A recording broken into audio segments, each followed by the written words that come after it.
Welcome to the video for finishing the liner. We are going to be starting off by finding the center of the top and bottom edges of our liner panels. So I'm going to fold these in half and just snip a notch right in that top and right in the bottom. Do so on both panels. And next we are going to retrieve the liner pattern piece. And we are going to do the same thing to the wrong side of our liner panels that we did for the exterior main panels, which is measure an inch down from the top edge and along the side, make a mark. Now, if you opted not to do this step to your exterior because you had fused it with woven interfacing, you would still need to do it for your liner panels. So do the same thing on the second liner panel, measure an inch down from the top edge and make a mark along the side, just like that right there, and do so on the other side.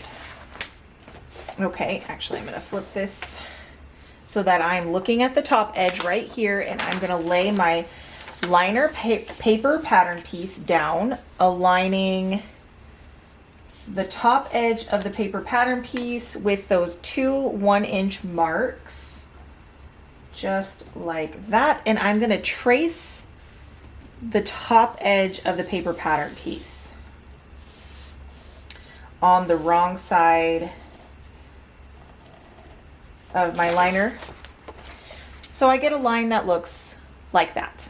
I'm going to do the same thing on the other panel. All right, so both of my liner panels now have the line drawn across the top, about an inch down from the top of the piece. And before I put my paper pattern piece away, I am going to mark my snap placement on the wrong side of both panels. So I'm gonna take my punch and I'm just going to punch out that hole in the paper pattern piece, just like that.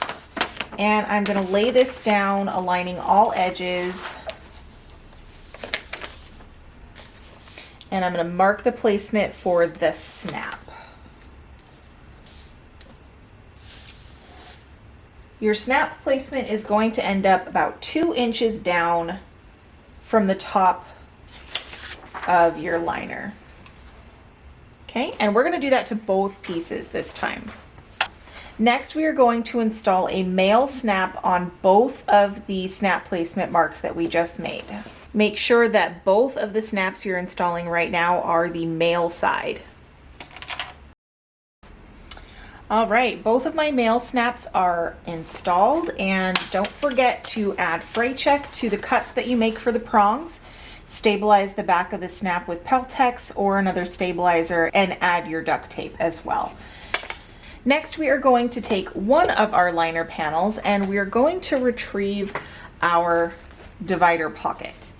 And on the bottom of your divider pocket, you should still have your halfway mark. And we're going to line that up with the halfway mark we had on the bottom edge of one of our liner panels. Line that up and clip it in place.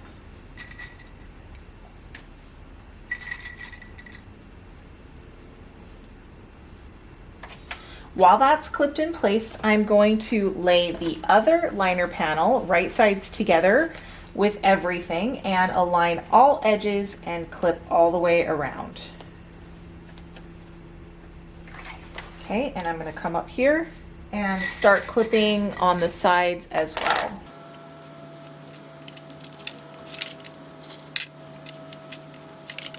All right, there we go.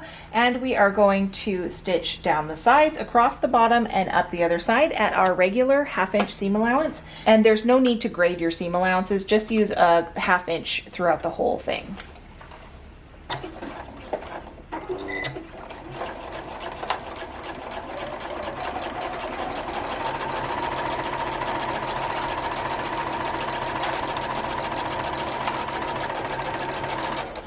Okay. Back stitch when you get to the bottom of the side and go across the bottom. And when you go across the bottom, you're going to be stitching up and through the divider pocket, but getting up onto the thickness of the divider pocket might be a little struggle. So I recommend using a hump jumper or something to help prop up the back of your foot so that it's easier to get up onto the divider. Sew across the bottom of the divider.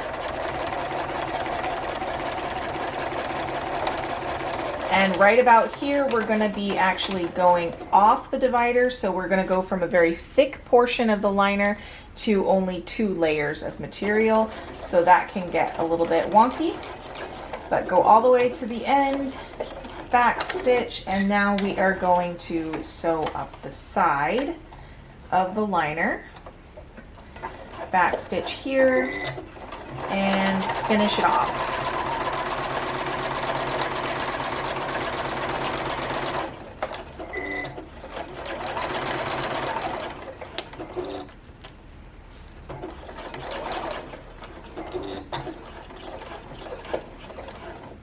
Okay, next we are going to be opening up these boxed corners, and we are going to open up the side seam and the bottom seam, and we're going to match those 2 seams. So the bottom seam gets matched with the side seam, opening up those seam allowances and pushing that divider out of your way. You can reach in through the top of the bag and just kind of fold it out of your way, and now your 2 seams are aligned and your seam allowance is open on both sides. And we're going to clip that in place and do the same on this side. So open up the side seam. I'm going to reach in here and fold the divider out of the way. Open up the side seam, open up the bottom seam, match them together, and then clip. And next we are going to sew at a 1/2 inch across this edge. Now you might want to reach inside and kind of fold your divider like this out of your way while you're stitching this edge. And I know it's difficult to see because of the angle here.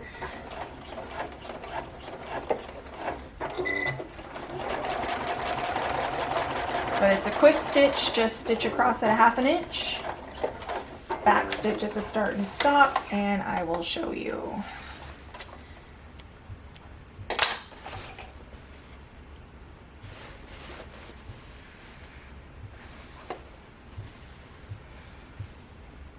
Okay, do the same thing on this side. I am going to reach in and kind of roll that divider out of the way. Flatten this out and stitch across at 1/2 inch.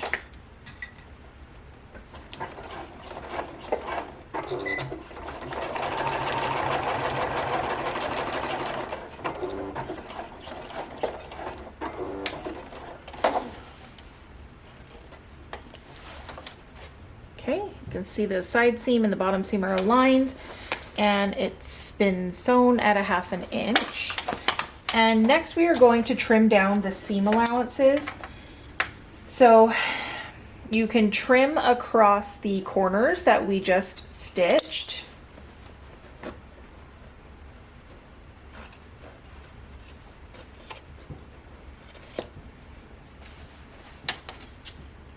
Trim across the bottom as close to the ends as you can, and trim through that divider pocket seam allowance, which is a little tough because it's thick, just like that.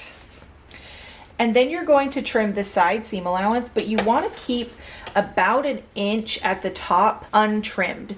So right about where your line is, keep that top seam allowance long and just trim below the line. So I'm just going to kind of veer into it, trim that seam allowance till the bottom, trim it off like that. And as you can see here, I have kept the top seam allowance long. Gonna do the same on this side. Veer into the seam allowance.